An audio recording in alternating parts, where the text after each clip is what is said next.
But And it started with the PlayStation 3 and Xbox 360.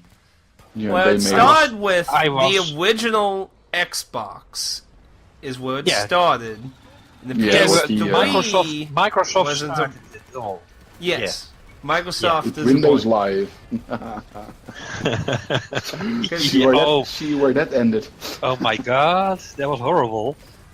But yeah, when you bought an Xbox or a PlayStation, the PlayStation 3 was free Yeah. those days, and the Xbox 360 you had to pay. Plus a monthly. was only a service on 3. It was not a requirement. Mm-hmm. Exactly, but I can connect it to my friends on PlayStation 3 without paying anything. Yes. Yeah. I could not do that with the 360. So, is anybody surprised now the Switch, Nintendo is going this route as well? Yeah, they're so desperate for money, Carter. They gotta grab it from the YouTube videos, from the customers. That Nintendo even have the balls with their bad games and their, with the Wii U, that they have the balls to actually go for paid stuff. It's beyond reach, Well, Nintendo has never had decent online service. On the original Wii and the DS, it was pretty laggy and horrible. I barely played any online stuff on the Wii U. Splatoon was pretty much the only thing I ever played online on the Wii U. So unless they're offering some really kick-ass service, I think it'd be horrible because they have no track record of any good online service. Like all the friend zone type stuff has always been a mess.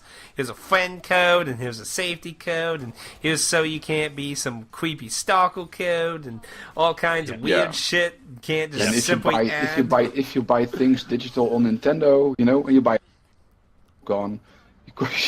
Well, it's awful on it because you can't carry it over to anything. And, No. And on I think they fixed it on the Wii U, but on the original Wii, basically, if your console died, you lost everything.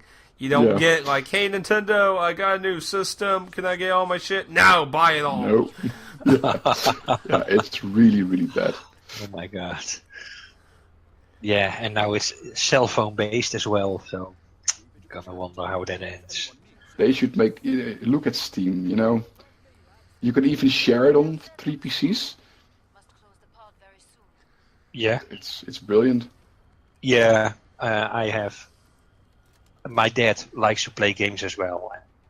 So we do that kind of sharing, I buy some games and he just puts Steam into offline mode and then he can play all the games that I have in my Steam collection, So that's good. That's cool.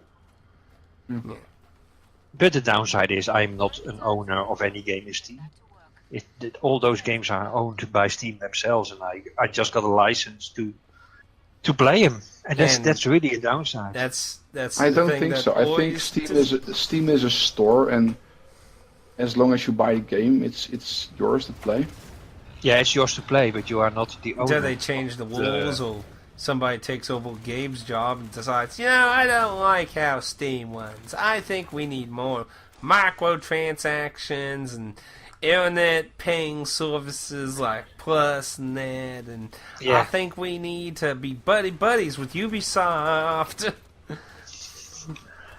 Well, if the platform Steam is okay, I think it's the best platform out there for gaming. Yeah, it is. It truly is. I'm just saying, you never know when somebody becomes the next person in charge and decides to throw everything through a loop because you don't have any willpower to stop them from changing the rules. The only thing you can do is basically stop paying for anything. Yeah, like I said, it would not surprise me if they come with Steam Plus. That you only can play online games. That's why I say when Gabe Newell's gone for whatever reason, whether it be death or retirement, I'd say I'd be kind of concerned if I was a big Steam owner. If I had like hundreds of games on Steam, I have only like 2 digits of Steam games. I think I have like maybe 15 or 16 or something that I don't have tons and tons, but Yeah, if I was somebody with like 500 games, I'd probably be kind of sweating if Gabe Newell went away and some random guy I didn't know came up. To Yeah, Yeah. I don't know why people would have that many games on Steam. Well,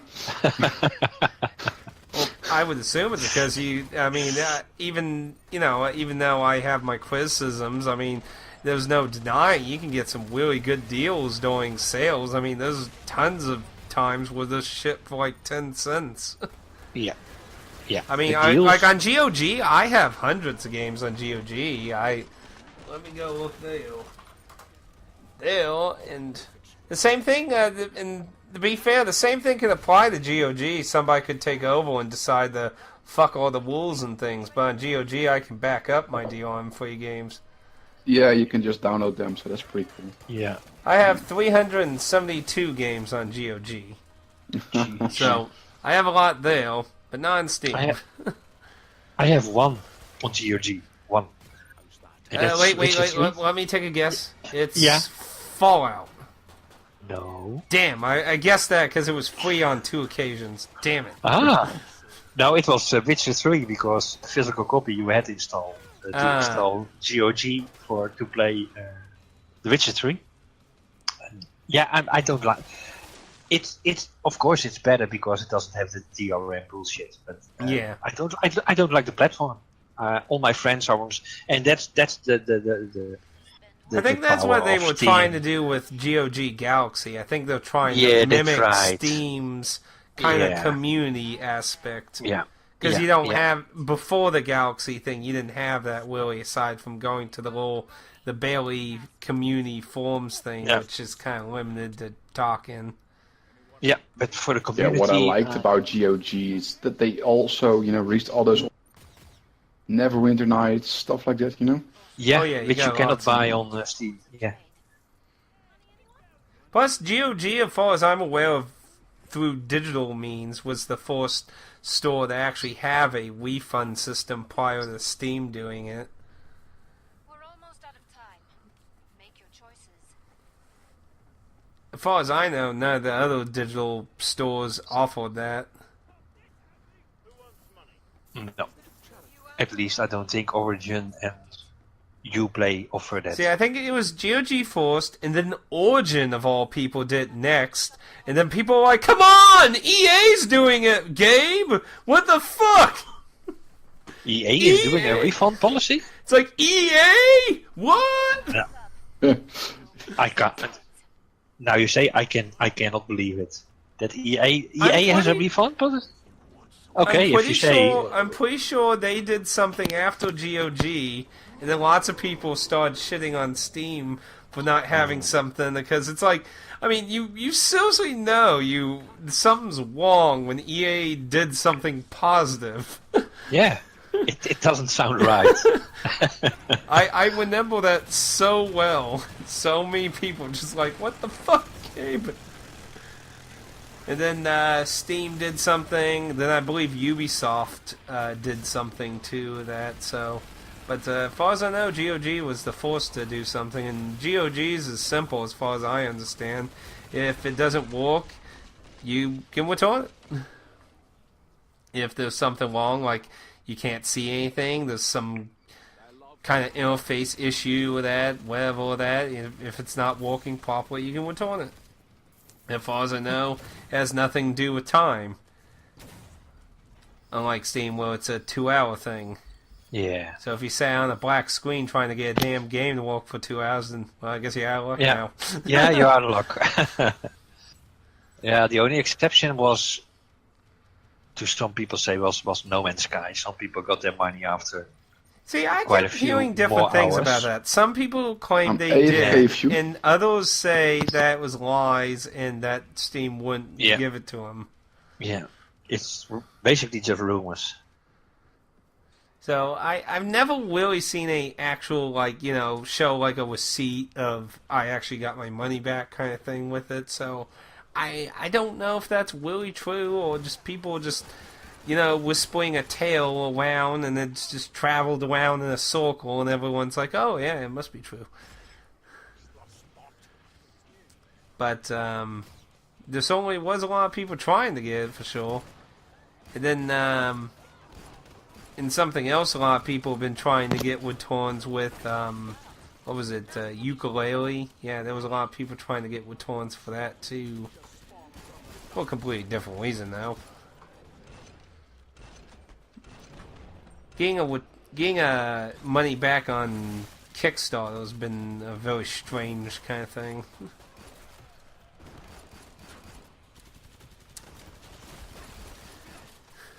But it's good to see companies that offer at least something like that. I have to say it's sad that the consoles digital stores don't offer anything like that.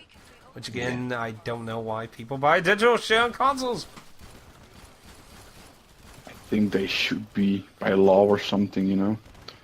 I think everybody's entitled for. Well, you see, the interesting thing that really kicked off all this shit is, and Steam was being pressured by pretty hardcore some law in UK territories. There's some kind of law. EU. Or yeah. A law that had to do with guaranteeing a working product and shit for money. So, you know, if the game's broken, it's breaking the law there. So they were basically pressuring Steam. They needed to do something. So it worked out that way. Yeah, kind of surprising the consoles haven't been forced to do something like that, though. Yeah, but didn't PlayStation in Europe do a refund with Battlefield or something? Or another game? If they did, I'm not aware of it. Well, if I was, I forgot. Nothing comes to mind. I'm about to shut the pod. I'll never get used to the sight of that. Don't know. nope, me neither. All Zeds on the scope. Don't know. Maybe somebody else may leave a comment. Maybe knows. I don't have too many friends in the EU area, so I don't usually get too much information from over there, aside from people like Guru Larry and that.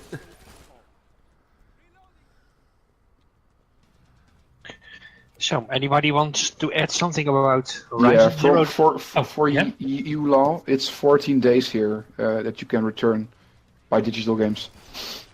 Even on PlayStation? Yeah. Maybe that's just a unique thing that's only for EU users then. But if I play the game for 20 hours, but it's still within 14 days? Let me see. There has to be some limit. 14 days after transaction. Oh. It's before downloading. Yeah, that was the trick. Before downloading. Yeah, and pre-orders you can cancel until a day before release without any, losing money and stuff. That sounds like such a bullshit thing, though, because you can download it and then it'd be broken. Yeah. Yeah, but if you have not downloaded, at least you still have the 14 days to reconsider. If you buy... No, I think if I buy something on the PlayStation Store, though they automatically start the download, so you basically already... You can turn that off. You can turn Yeah, that you can turn it off. I don't have that on. I only have updates on auto, not anything I get through PSN. I mean, the only things I get through PSN are the Plus games and anything cheap-ass game or tweets that's free, which sometimes some DLC things for different games get listed for free occasionally, so it's like, yeah, sure. If I get the game, there I go. I got so-and-so DLC for it. Reopen the trader pod.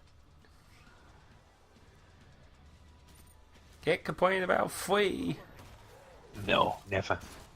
If I paid for it, it's a different... But if it's free, I can't say much about it.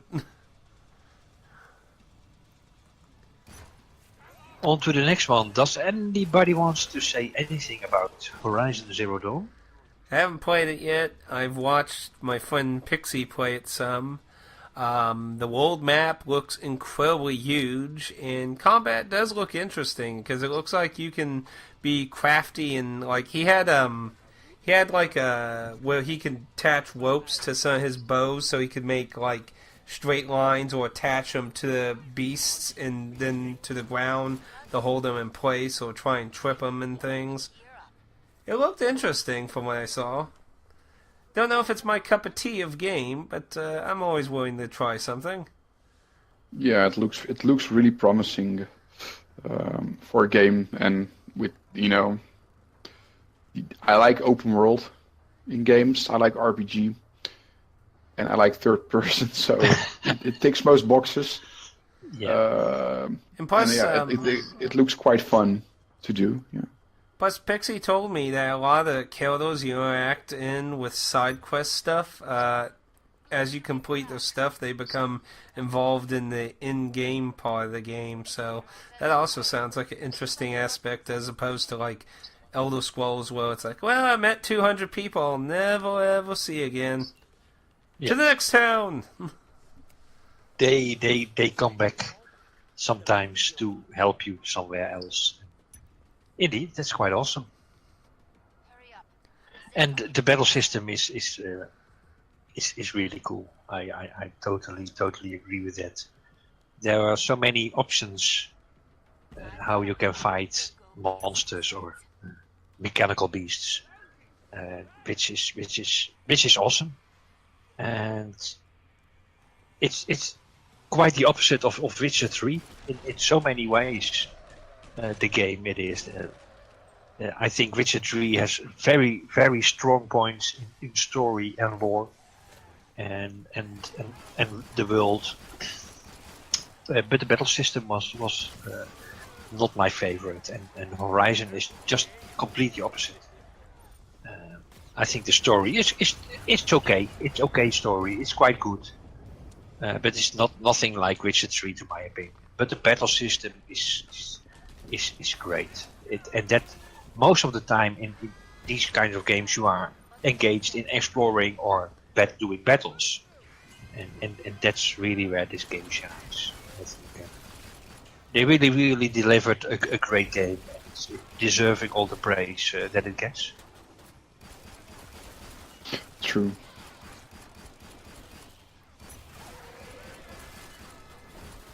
Yeah, I really can't tell. I've only seen the demos and some Let's Plays, but that's it. So, yeah, but that, that it's if I would buy a console, that's one of the games I would buy it for, with Bloodborne and other games. So. Yeah, maybe Neo, but I think Neo is... That gameplay is so fast, man. It's Dark Souls. Just throw Neo out and get Neo instead. Oh, Nier, then... Of course, that's also on the list why I bought a PlayStation 4. But it's a bit on delay now. But I really have to check it out. Buy it. Yeah, it's also on PC. It's also on PC. Indeed, but I've heard mixed things about PC. Biggest thing, and this actually, I heard this forced from somebody I was checking out today that Dan was subscribed to, because I ended up on his channel thing and I just randomly scrolled through people he was subscribed to, and there was a channel called Whether to Buy, I think it was called, or Worth to Buy or something like that. And Worth to Buy, yeah. Yeah, and he did a review on it. The first thing I saw was on his channel thing where it was like his greatest games of 2016, and there was a part where he was shitting on controllers. And just to throw it out there, I think there are advantages both to controller and a keyboard and mouse depending on the type of game you play. And I think this what I'm about to bring up is a good case for that. Where he shat on controllers being 100% inferior with absolutely no advantage of any way. But then when I looked through his video list, he did a review on the PC version of Neo Automated. So I looked at it, and he complained about the keyboard controls because of the different camera aspects you get in the Neo games. Since with the keyboard, you're using the AWSD keys for directional buttons, and you don't get the advantage of having better or easier access to angles like with the analog stick. So the top-down views, you get a disadvantage of directional aiming because of the keyboard control. That would be something where I would say you get a different advantage and disadvantage in different ways. But Yeah. I thought that was kind of a hypocritical thing there that I thought was funny on there. But minus that, I heard some of the PC controls aren't very good, and most people recommend playing with a controller even if you're on PC because of it. But why on earth would you play a PlayStation or an Xbox port with a keyboard? You know. Don't know. I usually play real-time strategy games and indie games or really old games on PC most of the time. So. I think I think we all three watched. That's Mac from Worth a Buy, probably. He indeed made a video about Nier. And I think he's got a really, really good review. His style of reviewing a game is really. I totally agree with him so many times, especially the part that shooters are all going X-ray vision. That's his word. And when he talks about it, for me, I totally agree. It's all X-ray vision, third-person view. So there's you can watch around the corner with your X-ray vision on. You see all the enemies on the mini-map, and that's the way games are these days. And it used to be, and he makes the example of Half-Life 2. That's how shooters used to be. And he showcased Half-Life 2 a couple of weeks ago. And then you see the difference in how the games used to be and how they are becoming or the first now. Rainbow Six games. Yeah, or the old Ghost Recon. Wow, man, it's like you said, it's the games are console games.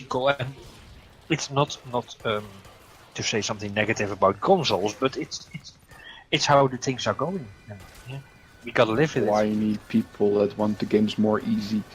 Yeah, I basically blame people who either can't stand a challenge, like something I always think is weird, like say the argument of Dark Souls needs an easy mode. The game's design lets you make it an easy mode. You can over-level. You can get access to shit that makes the game vastly easy. It lets you, in the game itself, make the game easier.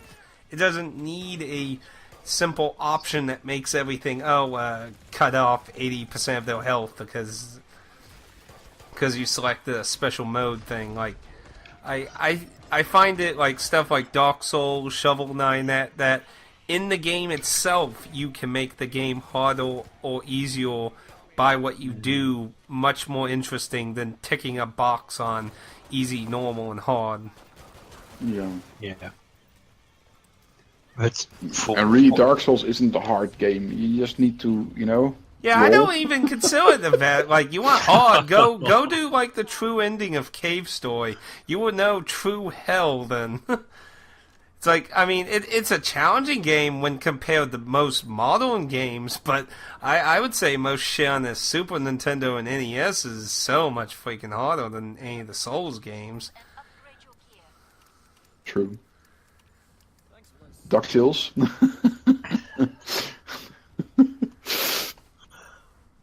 And for me, I know Poison does not agree, but for me, Dark Souls 3 is the most difficult one out of. Yeah, I totally don't agree.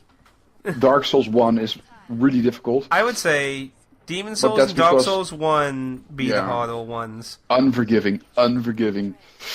Dark Souls 2 was better, and Dark Souls 3 was like, I had no difficulty with the first few bosses.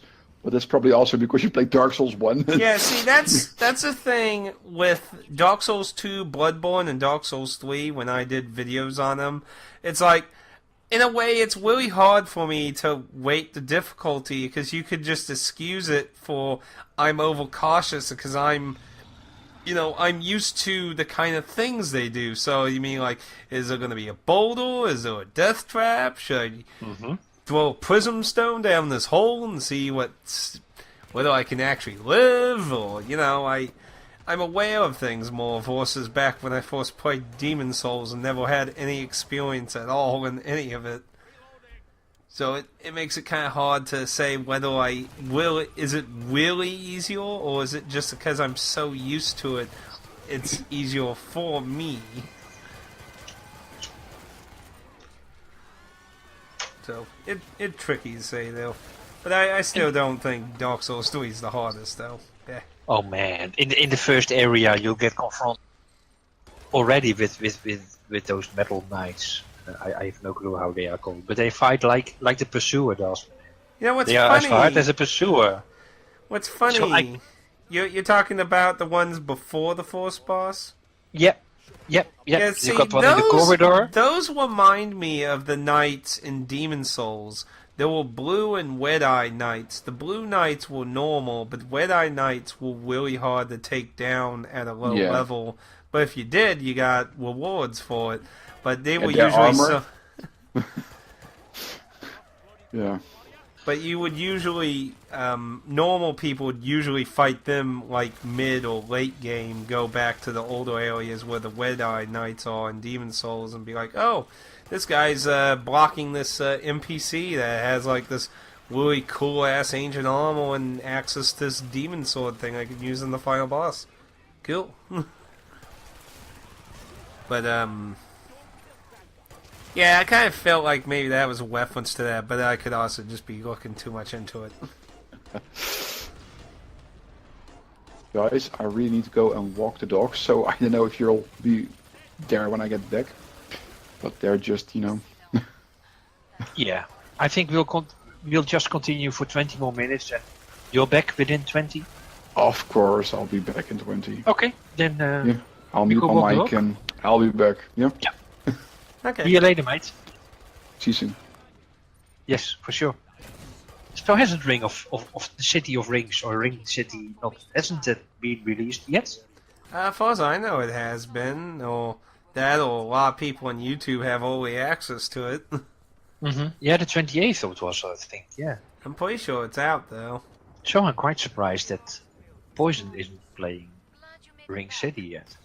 Maybe he hasn't purchased it yet. Maybe. Yeah. Don't know. Because it's one of his favorite games, but now he's playing. What was the game again? Path of Jack. Prince. Path of Exile. Action RPG on the PC. Isn't that a Diablo MMO clone on PC? Absolutely. It's I like played Diablo some of that. 2. It has like this insanely huge, like sphere grid kind of thing. That's the one. Absolutely. Yeah, it was And interesting, but I just didn't really get into it because, well, it'd probably be something I enjoy with friends. He's now got 1,253 hours in Path of Exile. Oh shit! Yeah, man, that's Grim Dawn. He's got 1,100 hours in Grim Dawn. That's quite amazing. Damn. Yeah, you really gotta love a game to play it.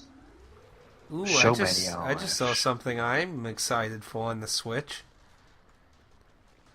Apparently, they're going to have a Legend, well, not Legend, but the Mana series collection has the first, second, and third game on it. Not They are something going to rehash lots of old games, right? Well, At least they are- look like they're all original. The original Game Boy, Super Nintendo. The first one Yeah. was on the Game Boy, and 2 and 3 were on the Super Nintendo. Yeah. I really like the third game. It's a really good game. Very beautiful looking game. It's such a shame America never got the damn thing. See, like, a lot of people in America are huge fans of Secret of Mana 2. I don't know, I just never liked the graphics. Like, as a game, it's fun, but the graphics style always looked weird to me. Third game had beautiful looking sprites, though. So now they are going to bring 1, 2, and 3? Well, what I'm seeing is a Japanese version. I don't know if it even has a American version planned. America did get the first and second game, but we did not get the third game. And the first game came to America as Final Fantasy Adventure. It was retitled. Though to be fair, in Japan it's called Final Fantasy Gaiden Secret of Mana, depending on how you translate the end part of it.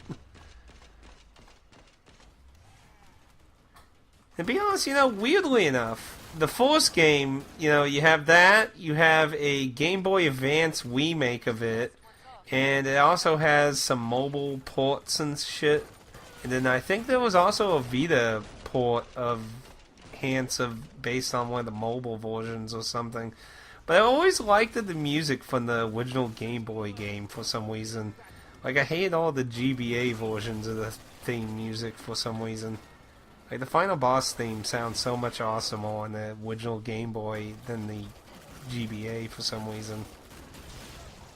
So odd. Yeah, because GBA should be able to give a little bit better audio fidelity than...